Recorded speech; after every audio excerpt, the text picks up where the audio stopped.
Hello, my guest today is Laura Gisborne, host of the Limitless Women podcast, entrepreneur, philanthropist, writer, wine maven, and a fierce advocate for helping brilliant, passionate women mobilize their richest gifts into businesses they truly love.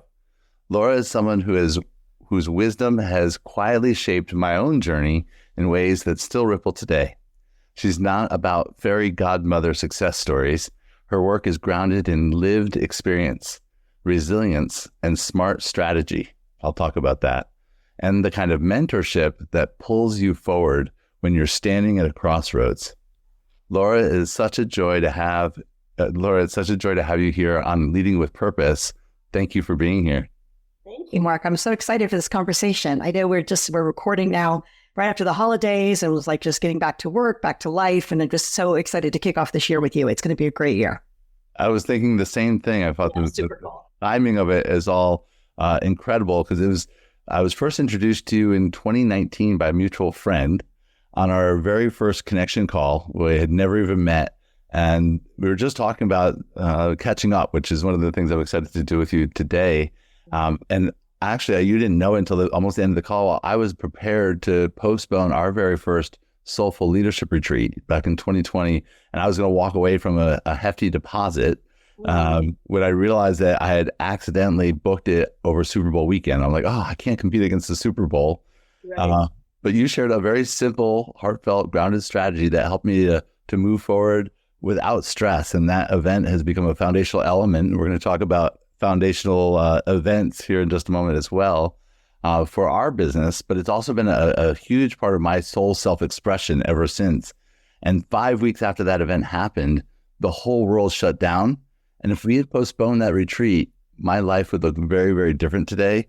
Wow. So I'm very grateful for that. But I'm curious now, as we're preparing for our 7th Soulful Leadership Retreat, what do you see as the deeper lesson for you in moments when leaders like me are tempted to pull back instead of lean in? I'm laughing with you, my love, not in. I know you are. So it's like, welcome to the human race. And I was just thinking in preparation while I was getting, trying to do my hat, my makeup and all this stuff, get ready to visit with you today. Just, it's those moments that really stretch us, Mark. It's those moments when somebody says, this is the end, or this is not going to work, that those of us that are blessed to have the entrepreneur gene, we think differently. Like, okay, well, how can it work? How can it be different? I was thinking, I didn't know if you knew, and I think you probably did, because I came out to be with you in Orlando, that my husband, Scott, was diagnosed terminal in 2017. He had emergency open heart surgery, and his doctor came out of the surgery and just said, you can take him home. He said, they're going to die tonight, or he might die this weekend. And this is all like emergency, like literally we weren't even expecting it. There was no signal that it was coming. And my first reaction was, no, I'm not going to just take him home. He's not dead yet. I think it's really, as life is, as business is, where I'm going with all this is kind of the idea of like, so what? It's a Super Bowl. Yeah. And there's 8 billion people on the planet. So who's that person, or who are those people that are divinely destined to be in your room for their soul's purpose in that time? There's walking in faith with the divine unfolding of how life is happening for each of us. I don't think that there's any great roadmap that I've discovered. I'm a faith-based person, so I have lots of traditions that I study, and I'm a Christian. So I feel like, there's a lot of hints and clues about what works for us spiritually. But it's almost always that at the edge of what we can see. And I was thinking about how you were telling me, you're the first person who told me about Michael Singer. I'd never heard of him before until you told me about The Untethered Soul. I actually have it sitting by my bed right now, rereading it again. And it's just that whole idea of like, again, the journey. I always feel like in business, and it's going to sound a little blasé to somebody, but I don't mean it that way. Making money is not the difficult part of business. There's a problem and a solution and an energy exchange. There's that piece of making money. But there's the journey for us as leaders of how we continually evolve and grow spiritually, and our purpose is so often tied to that. So it's like leaning in when it looks against the odds. And I was probably thinking about my beloved because we just celebrated our 26th anniversary. And, we got married 10 weeks after our first date. People were like, oh, this is never going to work. You people are crazy. And we were probably a little unhealthy. It was the wisest decision I made or the most mature decision I've ever made, but it was the best decision I've ever made. It's really in retrospect, the work is there. So I don't know if I answered your question, but I hope I did. Yeah, no, it was really just, again, all about leaning in and being able to overcome the big challenges that happen. And yeah, it was one of the very practical things, because sometimes people are very woo or very practical, but you do a really good job of bringing them both together. So, I say woo, and it's spiritual. It's like you said, God, Christian, and very tactical and practical. So for me, it was simply saying, what is the cost of it? What is the risk that you're taking? And it's high. People know if you're hosting an event, there's a lot of expense that goes into it, but what is the minimum number of people that you need to just cover the costs? Right. That was the goal. Logistics, right? We figured out the logistics so that you would have the courage to do the thing. And now you say 7 years, you're coming up to 7 years now. Yeah. Congratulations. So exciting. Yeah. You can choose. You can choose to do the thing. You can choose not to do the thing. But every choice we have is going to have some kind of cost or benefit or both. And you're gonna make it through if it's your time. You're gonna keep going. And so not letting that define your happiness, your peace, your purpose, keep moving forward to the service like I know you always do. You're such a service-based person, which is one of the reasons I'm excited to connect with you today and hear about what you're up to coming up. Well, I'm actually wanting to hear what you got coming up. I'm so grateful, first of all, to hear that was 9 years ago with your husband. It was 9 years ago they said, say goodbye. Incredible. And I see your life. I've seen what the fun that you have, the life that you live, and the ripples of impact that you have made together. And you have a big event yourself coming up. 11 years. We do. So we, this April, will be celebrating our 11th Limitless Women Business Conference. And when we created that, it was a little bit probably like yours, Mark. Like I had this calling to do something and I couldn't really find other people doing it. Right. I've had at this point about 9 companies. I've sold 6 of them. So a lot of the things around building businesses, modeling structures, building business systems is fairly simple for me. Not that it's always easy, but it's simpler just because I've done it enough times that I've made all the, not all mistakes. I'm alive and breathing. There's more mistakes, I'm sure, but I've made a lot of mistakes. So it doesn't intimidate me. It doesn't take me out of the game like it will when somebody's a brand new entrepreneur. And the piece around the conference is I said, okay, show me. I kept being asked to speak and lead. And I kept hearing that they wanted, the invitations around women. And I'm going to tell you, I had never done women's work. I was on an author. This was nowhere in my business plan. I don't own a winery, a real estate company. I was raising my kids. I was volunteering, in our community, but I didn't see myself. I didn't see myself in my destiny. And it was, I think God shows us these things as we're ready, right? A little bit more and a little bit more, a little bit more. And if we're willing to lean in and take those steps, then everything we need is always provided.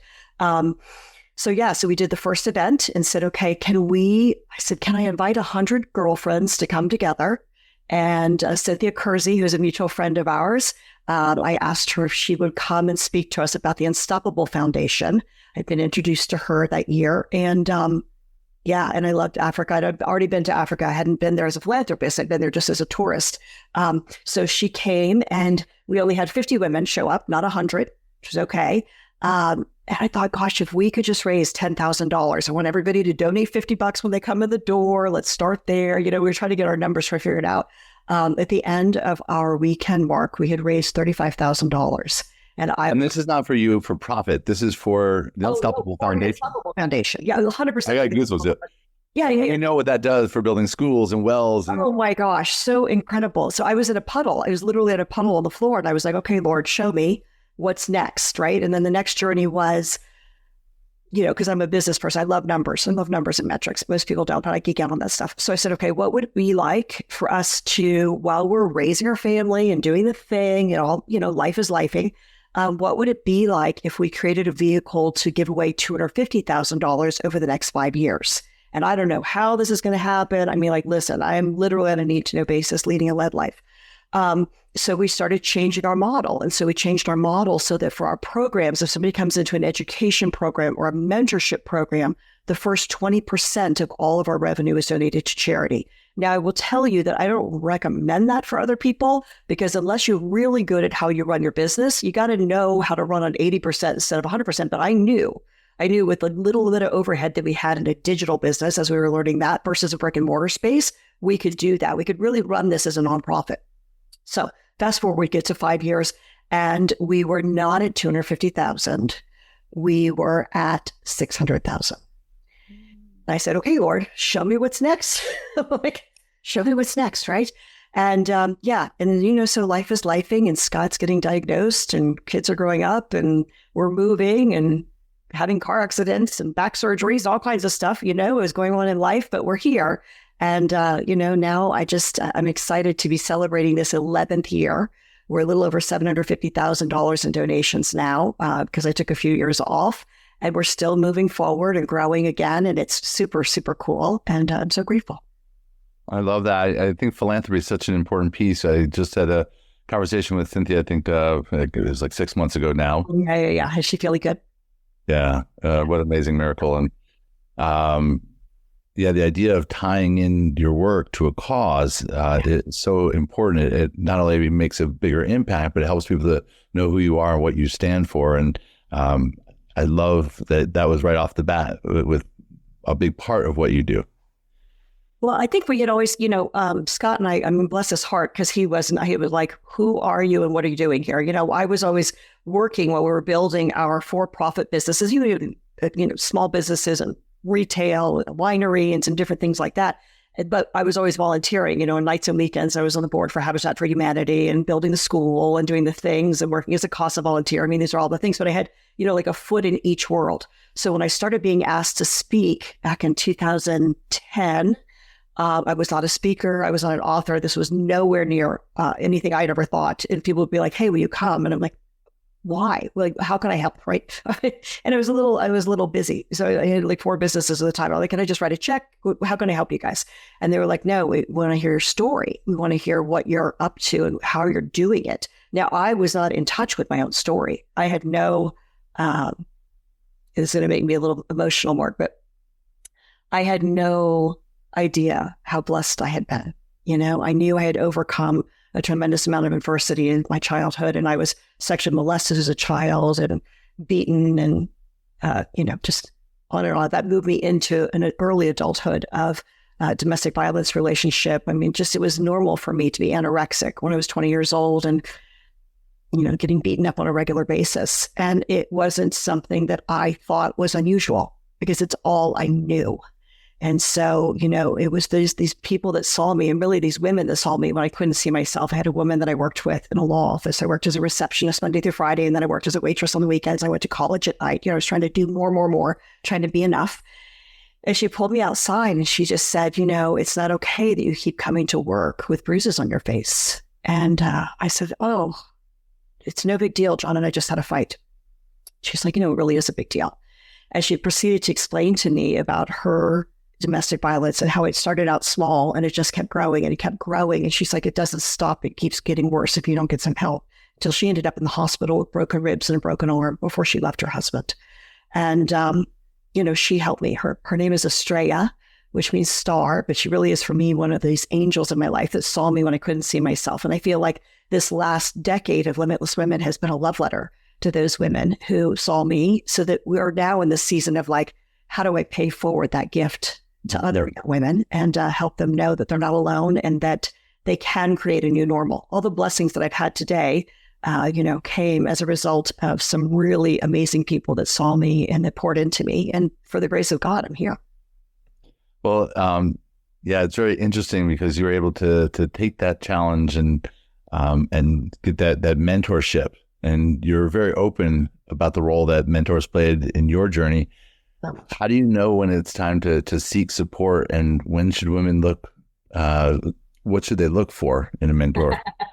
I'll tell you what program I'm in right now that I'm loving so much, is what is outside, to answer your question, what's outside of what you know, but you can see that someone else is doing it really, really well, right? I mean, the reason that we hire mentors, and at this point, I've invested, I would say to go back to me as a young girl, right at 2021, that I went into therapy. I needed to find a psychotherapist that would work with me on a sliding scale. Someone handed me Louise Hay's book, You Can Heal Your Life. I mean, that journey for me was, I needed to heal in a way that I had never knew was possible for me as a human, right? So that's that first line. Now, when we're talking about business mentorship, whole different ballgame, right? So a whole different ballgame. So Tony Robbins has talked about this for decades. I feel like I want to give him credit for where I heard it first. It was the whole idea of modeling someone else's business. So if you see somebody else has a model, then you can fix that and figure that out, right? When we were looking at your first event and say, okay, how do we actually get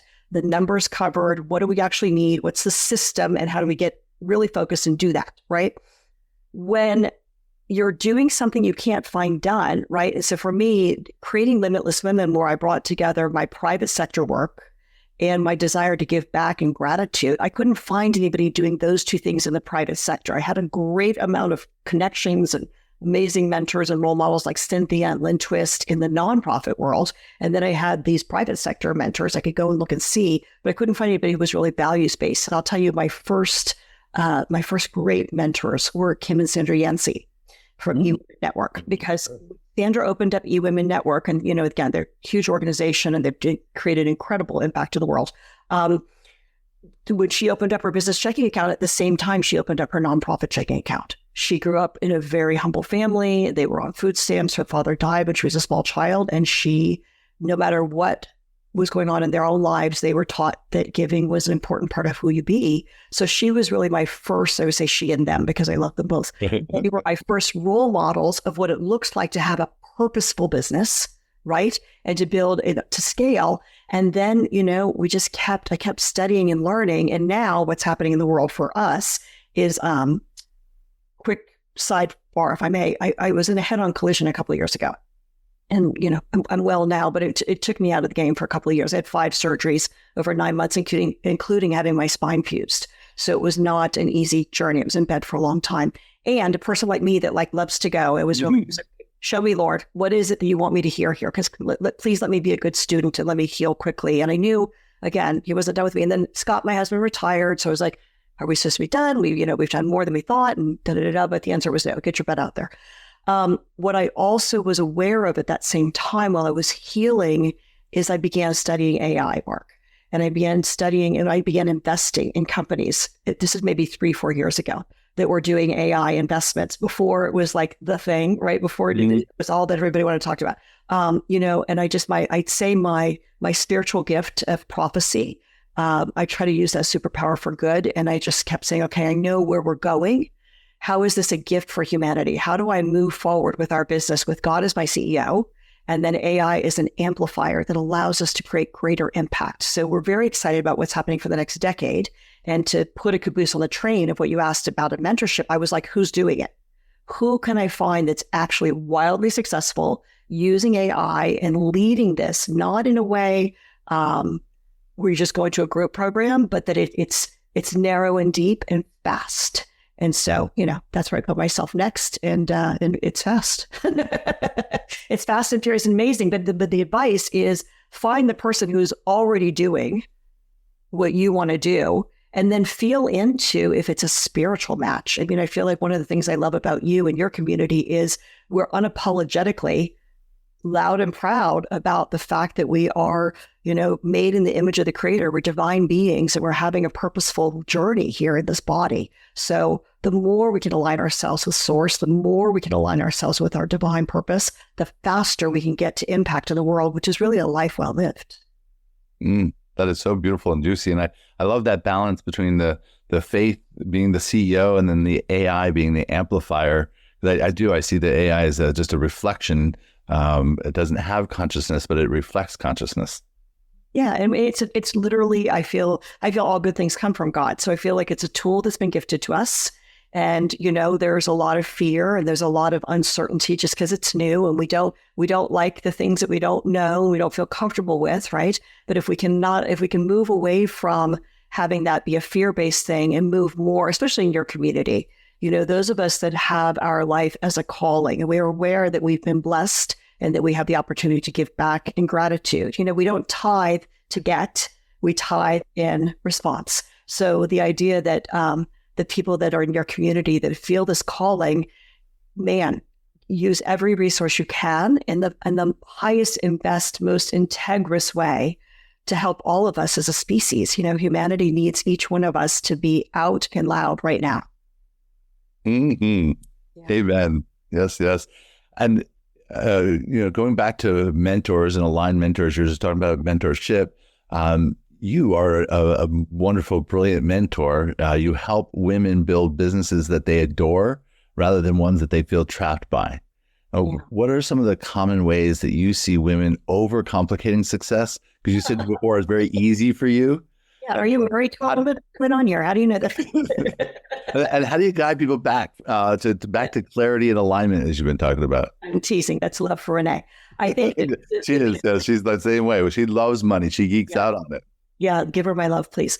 I think that, here's the reality. It's exactly what you said. Women, we're made in the way that we're made, and it's just precious. I love when I'm working with men because you're very focused and you're like one thing at a time, and it's pretty simple, and you go, right? When I'm working with women, our brains are just wired. We're wired, if you think about it, Mark, to like have a baby on the hip and to be cooking over here and then to be like sewing something, taking care of an elder. Historically, it's women that stop work when something happens to the family, right? It's not always the man that stops. Historically, it's women that stop.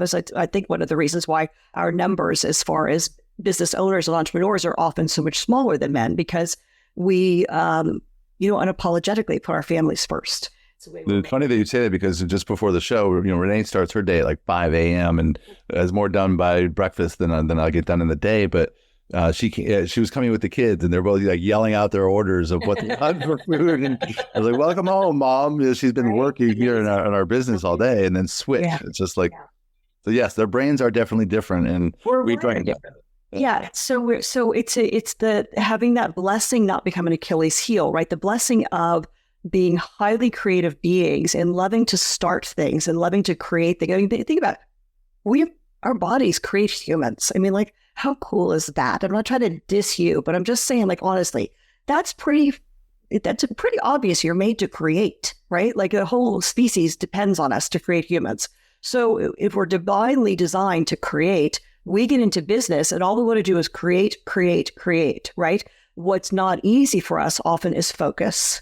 What's not easy for us is execution. And so the secret sauce for every woman that I know that's successful in business is becoming hyper vigilant around her time and learning healthy boundaries, right? Which is, again, if you have to think that I went from being 20 years old, I'll be 60 years old in August. I went from being 20 years old to what I'm saying to you now. I did not know this. I certainly didn't come out of the hopper knowing how to say no, knowing how to say that's not mine or not for me. I was just trying to be liked and loved like most of us. So what I can say now is that in business, when you have systems and when you have a values-based business and a mission-focused business, which I think is so important for your community, right? Because you lead with purpose, Mark. And this is where you and I are so synchronistic. Our goal is that every woman that wants to have a profitable business join us in the mission of profits for purpose. So she needs to have sufficiency. She's got to learn how to take care of herself first and hopefully provide for those around her. But once that sufficiency happens, and that's a concept, if you haven't read Lynn Twist's book, The Soul of Money, I'm sure you have. Everybody should read that book. It's one of my favorites. Once somebody has sufficiency, then how do you actually live in this overflowing abundance, right? How do you actually take from the overflow and actually have a higher level of experience instead of just going in Maslow's hierarchy of needs and getting up here to self-actualization? It's all about the self. There's a whole world up here above that pyramid. Well, if I got a pyramid on top of a pyramid, it's like exponential. And that's the playground that I live in. I live in this playground, right? Like, what happens that we can't even see that we can't see right now? That's where I think, when I look at the next 10 years for Limitless Women and building an ecosystem of legacy-focused women who are mentoring, not just, I'm the tip of the iceberg in my community. I'm like the smallest little pinky over here, right? What you really want is you want a community of like-minded souls like you have in your community. And we need a lot of us because there's 8 billion people, but you want a community of like-minded souls that help you stay on track, that help you feel supported, that love and nurture you, that support your mission and vision, that help you expand so you can all grow together. I mean, that's really where the win is, I think, for any of us, male or female. I love that you talk about systems and structures, but also about boundaries. And you were saying that you often didn't have boundaries because you just wanted to be liked. And I've always had that thing too. I want to be liked and appreciated by everybody. Like there should be nobody that doesn't like me, but that's also not the case. That shouldn't be the case. That we don't need everybody to like us, but it's beyond that even when we get beyond that, we are caregivers. We want to help people. So we also want to help everybody. And that's part of the boundaries piece. So you work with all these women who want to make impact and so how do women who want to help everyone realize that they need to put themselves first? Like, what is the shift that happens?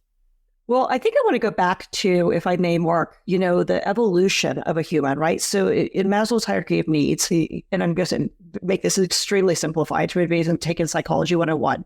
It's, there's a survival thing. So when I'm going to tell you something, that when I'm in Africa, we were just there with 8 of us. It was the first time we took our legacy community to Africa to actually be on the ground. And we worked in a leadership camp with 300 girls, ages 11 to 14. I don't know how old your daughter is right now. 15. But I mean, yeah. So you can imagine like that, the power of that space was like literally life altering for each of us.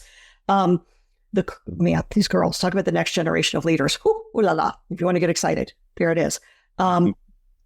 We have to get through that place of survival. So nobody there in like Africa, when I'm out traveling around or I'm off the grid. I took my kids last year down to the Amazon again. People who live close to the ground, who live simply, are doing the same things that we do first, which is they are taking care of their elders. They're taking care of their children. They're hoping for a better future for tomorrow. They're trying to find a way to provide sufficiency, right? So once you move past that sufficiency, then you move into the awareness of the other, and then you get evolved and find out yourself as a self-actualized human, right? This is a short version of that long story. Well done. Thank you. Where people get stuck, I think, in our world, in the entrepreneur space, is they've moved up past survival mode, right? They've had some level of sufficiency. And what happens then is what I believe is a self-induced insanity. Now, hear me with grace. What shows up is, no matter how hard I work, I never have enough money. What shows up is I work and it's 9:00 at night and I still need more hours in the day. There's this scarcity around time and money that's happening. What that actually is, it's almost like you went to the doctor. Those are symptoms of the underlying challenge, which is somewhere someone told you you're not enough. And you decided as a mere mortal to take that on, right? So that drives everything. And so the symptoms that show up for you personally show up for you professionally, whether it's in your career or whether it's in your business if you're an entrepreneur. The healing of that poverty consciousness, I tell you, only happens in the developed world. What do I mean by that? Where people are literally still in survival mode, they're not worried about, my hair is too red, I'm too fat, I'm too thin, I'm too tall, I'm too short. All those things go away because they're literally just wanting to have their children have water, to have their children have an education, to have their elders have their medication and be not in pain, right? So we have this luxury of not enoughness. And, I'm a kind of a tough cookie. I'm not for everyone. If that's your game and you want to really be addicted to it, you can stay in it. But if you'd like to change it, think about how many people you could help. The amount of time and energy you worry about not being enough, if you redirected that into service, we could change the world.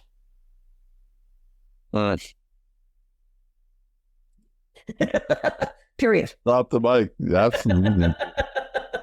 That's the shift. It's the luxury of understanding that poverty consciousness is not poverty.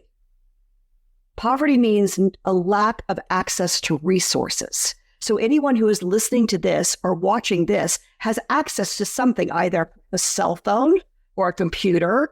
They're someplace with electricity. So they're actually already way ahead, but they don't know they're ahead. Right? That's why we call them first world problems. They're literally first world. We do, but forgive us because we're born in the first world. That's all we know. We cannot imagine. Yeah. Even though it was very strange for me to be a redheaded stepchild born in Miami, Florida, where all my friends were brown and black, I got to tell you, it's not lost on me that I was born white. It's not lost on me that I was born in 1966 in the United States.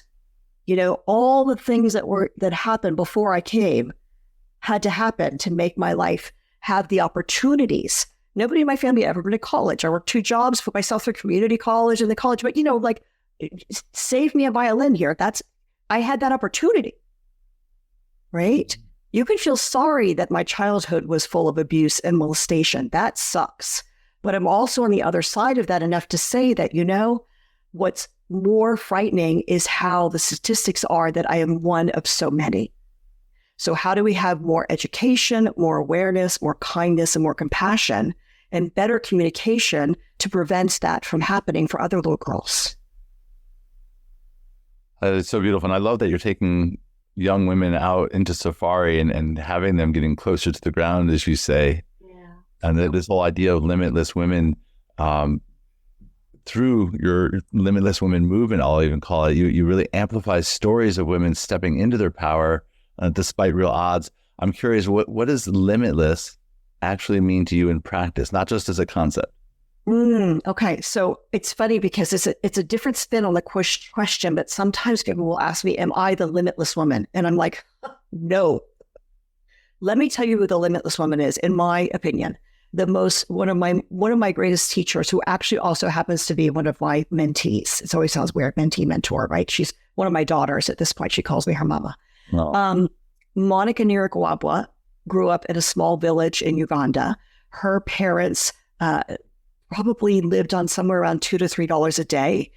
So again, sufficiency, just trying to feed their children. School is not free in much of the world, right? Education is something that we can also take for granted because we're born in the United States. And I don't know, people are listening to you from other places, but if you're born in a developed nation where you actually have access to free education, that is a blessing because many, many people in the world do not have access, right? And that's one of the reasons that Unstoppable is so focused on education as well. Monica's parents said, we can only afford to send one child to school, and it's going to be your brother because your brother's a boy and he will stay here and take care of us when we're old. You will get married. Usually, you know, when you're 12 or 13, you're going to get married and move off and go live with your husband's family.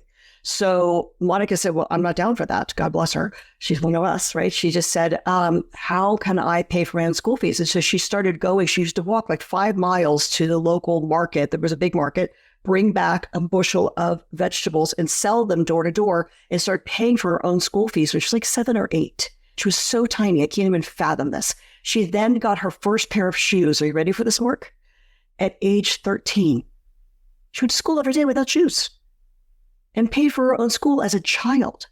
So fast forward, the country of Uganda partnered with University of London. This is a great story. And they offered 5 scholarships for a university education. Now, she's put herself through her elementary and through secondary school. And I think only about, I'm going to probably get this wrong, but something about only like 15 or 20% of girls ever go to secondary school. Because once they start menstruating, they don't have access to sanitation. So they drop out, right? So they told me that. Yeah, well, it's, again, the things you don't know that you don't know, right? So she goes through secondary school. She's she's a student and she's a worker. And she applies for this scholarship. Well, there's 5 of them and 5,000 students apply, both male and female, by the way.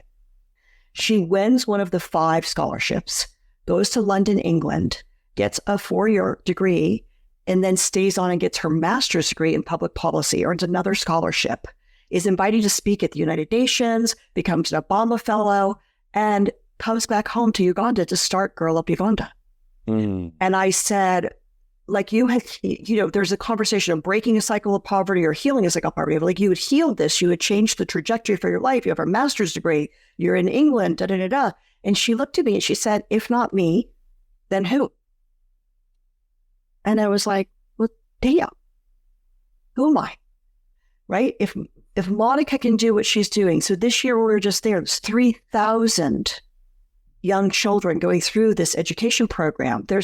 In that is boys and girls and learning about health and wellness and leadership and access and how they can be empowered to grow and build a future. I just think, again, she was just invited to India and received a grant to take the work there to replicate the model.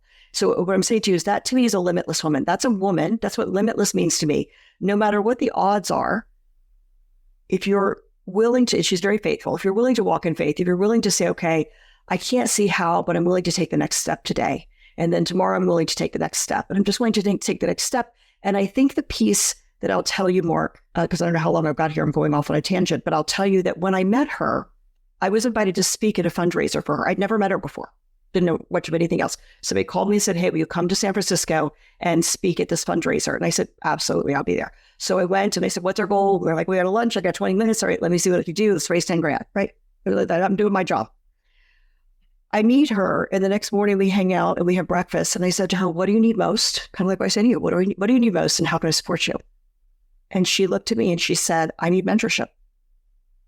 She didn't say I need money, which is what most nonprofit folks will say, most private people will say. She didn't say I need money. She said, I need mentorship. I need guidance. And I said, okay, well, lucky for you, that's what I do. And, I feel like God brought us together. And then she said, and what's the investment? And I said, well, it's about $25,000 a year is where it starts to work with me privately at this level. And she said, okay, I'll have to figure out how to budget that. Now, she had at the time 20 full-time employees that she's supporting through her nonprofit. And I said to her, well, lucky for you, and lucky for me, part of my philanthropy is it is my pleasure to gift you my mentorship. And we've worked together now since 2019, so 7 years. So beautiful. So good. So beautiful. And how old is she now?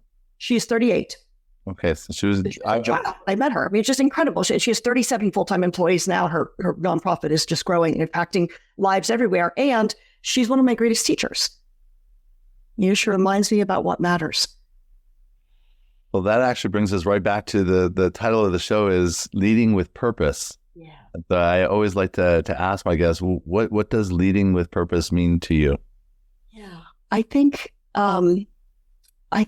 with the businesses, Mark, there's one thing of leading your own life. And I pray to lead when I talk about praying to lead a led life, I really do. I pray for divine guidance every day. I know that I've been divinely protected and I know that I've been really divinely gifted. And I pray for divine guidance to show me what's in the highest and best for service.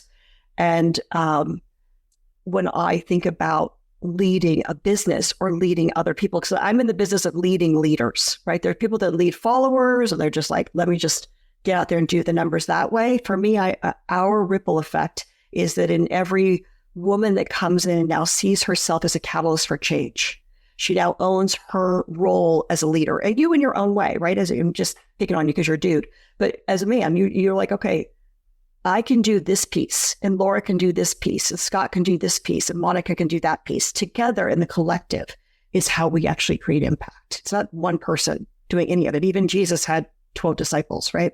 So leading from that place, I think it takes humility. I think it takes understanding where you are needing help without giving up your self-esteem or without saying that there's something wrong with you, but really recognizing, I feel like, Mark, if something is shown to you, if you have a vision of something, it's not shown to you if it's not yours, right? Like it's just really, it wouldn't be on your radar. It'd be on somebody else's radar if it was theirs, right? Totally. So owning that and then really trusting that like you don't need to necessarily know the how, but if you walk in faith, and for me, if you walk in partnership with God, everything you need will be provided. The work for us as leaders, Mark, is to increase our capacity and increase our presence.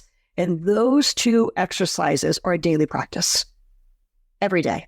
We're alive and breathing.